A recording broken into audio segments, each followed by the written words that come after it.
ఓం నమో బ్రహ్మాదిభ్యో బ్రహ్మ విద్యా సంప్రదాయ కర్తృభ్యో వంశ ఋషిభ్యో మహద్భ్యో నమో గురుభ్యః. సమస్త దేవతలకు ఋషులకు నమస్కరిస్తూ ఈరోజు మనం ఒక మంచి విషయాన్ని గురించి తెలుసుకుందామండి. అన్ని దానముల వలన అన్నదానం వలన కలిగేటువంటి ప్రయోజనాలు ఏమిటి, అన్నదానం యొక్క గొప్పతనం ఏమిటి అనే విషయాన్ని గురించి మనం తెలుసుకుందాం. నాన్నోదక సమం దానం నతితిర్ ద్వాదశీ సమాః నగాయత్ర్యో పరో మంత్రః నమాతు పరదైవతం నాన్నోదక సమం దానం నదితిర్ ద్వాదశీ సమా. శాస్త్రం చెప్తుంది నాన్నోదక సమం దానం, అన్నము మరియు ఉదకం అంటే నీరు, దీనికి సమానమైనటువంటి దానము మరి ఒకటి ఏది కూడా లేదు. నతితిర్ ద్వాదశీ సమాహ, తిథులలో ద్వాదశికి సమానమైనటువంటి తిథి మరి ఒకటి లేదు. నగాయత్ర్యాః పరో మంత్రః, గాయత్రిని మించినటువంటి మంత్రము లేదు. నమాతు పరదైవతం, తల్లిని మించినటువంటి దైవము లేదు అనేది శాస్త్రం. అన్నదానం మహాదానం, అన్నం బ్రహ్మేతి వ్యజానాత్ అంటుంది శాస్త్రం. అన్నం వలనే ఈ యొక్క జీవుడు ఉద్భవిస్తాడు, అన్నంతోనే పెరుగుతాడు. కాబట్టి ఏ దానమైనప్పటికీ కూడా ఎంత మనం దానం చేసినా ఇంకా కావాలి అంటారు.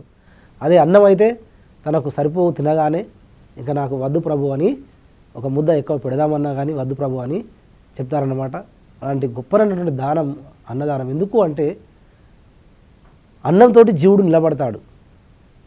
ఆ జీవుడు చనిపోతున్న సమయానికి మనం అన్నం పెట్టినట్లయితే ఆ జీవి ఆ రోజుకు బతికి వేస్తుంది. కాబట్టి అన్నదానం గొప్పది. దీని గురించి మనం ఒక కథను తెలుసుకుందాం. పూర్వము, ఇది ఉత్తర రామాయణంలో ఉంటుంది ఈ కథ.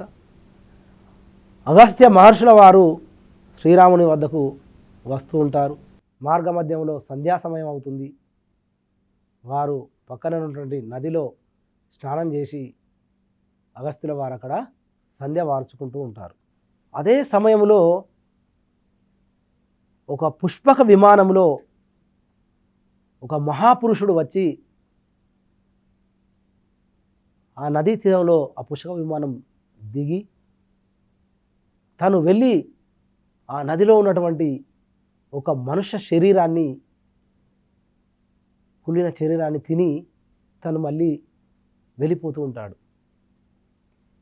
ఈ యొక్క విషయాన్ని అగస్త్యుల వారు చూస్తారు. చూసి ఎవరో మహానుభావులాగా ఉన్నారు, ఈ యొక్క మనుష్య శరీరాన్ని తినడం ఏమిటి అని ఆలోచించి తన వద్దకు వస్తారు. వచ్చి, అయ్యా మీరెవరో మహాపురుషుల్లాగా ఉన్నారు, మీరు ఏమిటి ఈ మనుష్య శరీరాన్ని తినడం ఏమిటి, పుష్పక విమానంలో మళ్ళీ వెళ్ళమేమిటి అని అడుగుతారన్నమాట. అప్పుడు తను అంటాడు, నేను ఒక మహారాజుగా ఉండేవాడిని. నేను పూర్వజన్మలో అన్నదానం ఎవరికి చేయలేదు. అన్నదానం చేయకపోవడం వల్ల నేను చనిపోయిన తర్వాత స్వర్గలోకానికి వెళ్ళాను. అక్కడ నాకు చాలా ఆకలి వేసింది. స్వర్గలోకంలో ఆకలి వేయడం ఏంటని ఇంద్రుడిని అడిగితే ఆ ఇంద్రుడు నాకు చెప్పాడు, నీవు ఎవరికి అన్నదానం చేయలే కాబట్టి నీకు ఈ విధంగా ఆకలి వేస్తుంది. నువ్వు వెళ్ళి నీ యొక్క శరీరము అక్కడ ఉంటుంది ఆ నదిలో, ఆ శరీరాన్ని తినిరా అని చెప్తున్నాడు అన్నమాట. అప్పుడు ఆయన విమానంలో వెళ్ళి ఆకలి వేసినప్పుడు ఆ శరీరాన్ని తింటూ వెళ్ళిపోతూ ఉంటాడు. ఆ శరీరము మళ్ళీ యథావిధిగానే తయారై ఉంటుంది దాన్ని తిన్నా కానీ. ఆ శరీరం ఎప్పుడైతే అంతర్ధానం చెందుతుందో అప్పుడే నీ ఆకలి తీరుతుంది అని చెప్తాడు. దానికి పరిహారం ఏమిటి అని అనగా, ఒక మహర్షి నీ దగ్గరికి వస్తారు. ఆ మహర్షికి నువ్వు కనుక నీ దగ్గర ఉన్నటువంటి వస్తువులు ఇచ్చినట్లయితే ఆ మహర్షి నీకు ఆశీర్వాదం ఇస్తాడు. దాని వలన ఆ శరీరం మాయమైపోతుంది. అప్పుడు నీ ఆకలి తీరుస్తుందని చెప్తాడు.